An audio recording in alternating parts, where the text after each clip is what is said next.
I discovered StockX's biggest flaw, and it's worse than you think.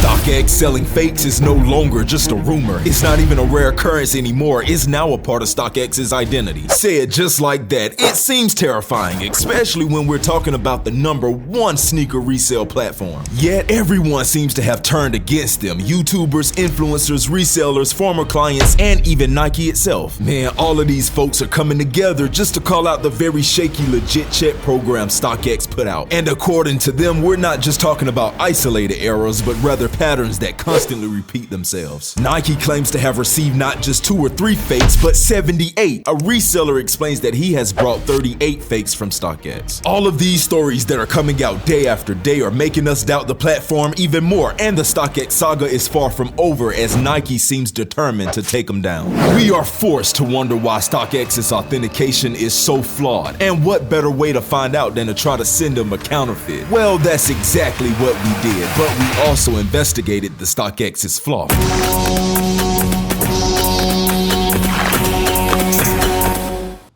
What is up, YouTube?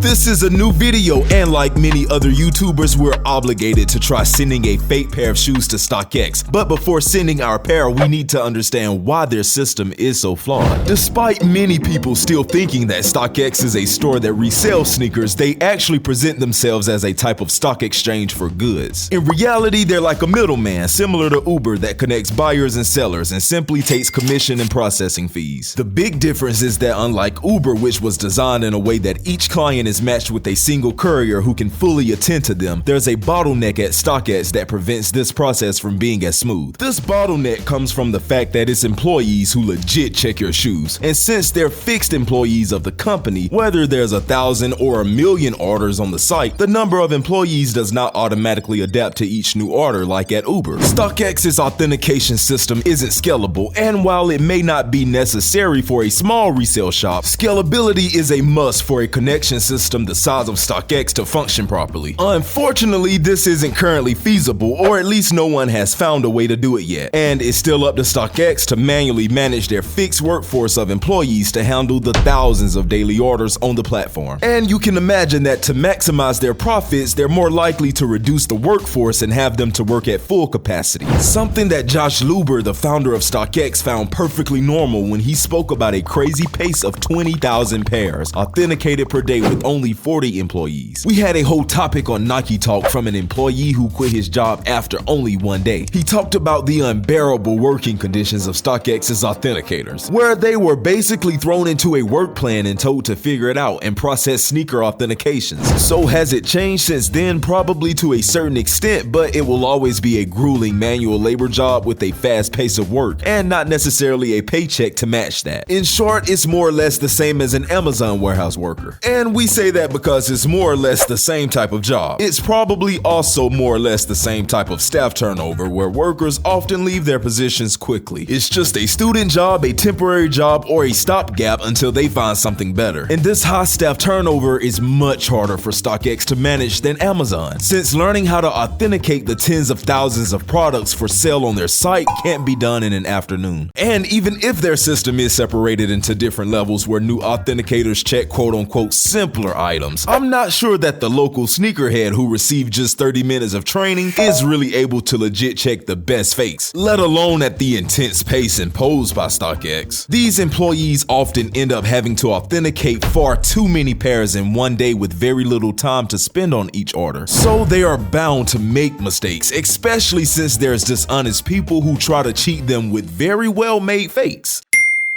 Today, we're going to be one of those guys who try to pull one over on StockX. And for that, we had to find a pair of sneakers that wasn't too hype, too technical, but above all, well replicated by Chinese counterfeit factories. And what better than a basic dunk low? The first step is we buy the fake from a dubious website, and we still pay $150 for a fake dunk. Damn.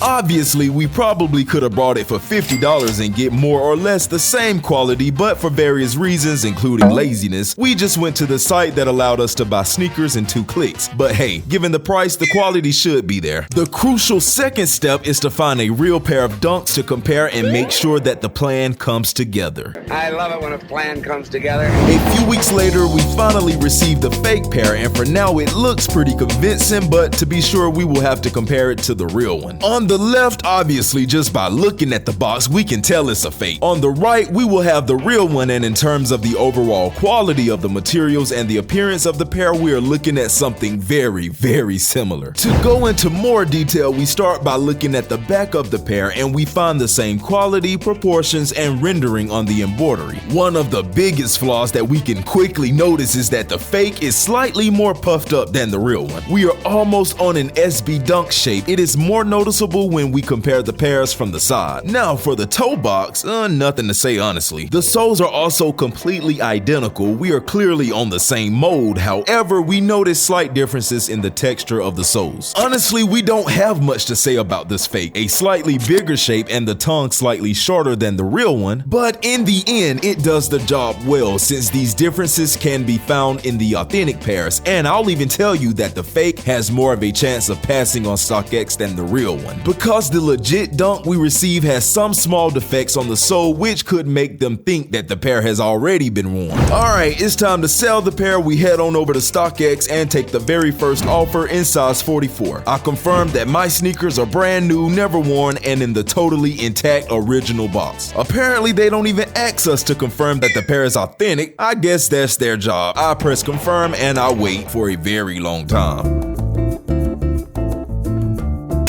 A few minutes later, the sale was confirmed. I had only one thing left to do: prepare the package and protect the box well. But above all, I'll need to put the fake in the box of the authentic one, add the receipt and the documents that StockX needs, and off it goes to UPS. While waiting for the pair to arrive at its destination, let me explain why I think the pair is likely to pass authentication, because yes, I sincerely think the pair will pass. If there is a very strong chance that the fake will make it, it's because, as you've seen for yourself, the pair is really well done, but that's not all. It's just a theory. But I think that since StockX authenticators don't have a lot of time on their hands before looking at the pairs, which is a very complex product, and which can have loads of variations from one pair to another with all the seams, leather inserts, and even the quality that can vary depending on the origin of the product. For example, Yeezys made in India were pretty messed up in terms of quality compared to those made in China. So to avoid getting a headache, it's possible that they prefer to rely on a much simple and more standardized object, which is generally identical from one pair to another: the box. I sincerely think they mainly look at the boxes, tissue papers, and proof of purchase before even looking at the pair, since in addition to being much less complex than the shoes, the boxes are often poorly imitated in the counterfeit market. That's why our fake was sent in the real box. But that's just a theory. If it turns out to be totally false, the pair will get caught. Oh shit, not good. Obviously, the pair has passed without any problems. We'll probably never even know if my theory about checking the legitimacy of the boxes is even true or not. We still have a thought for the guy who received the fake pair, since he was absolutely not an accomplice. Sorry, bud. Thanks for the money, stupid.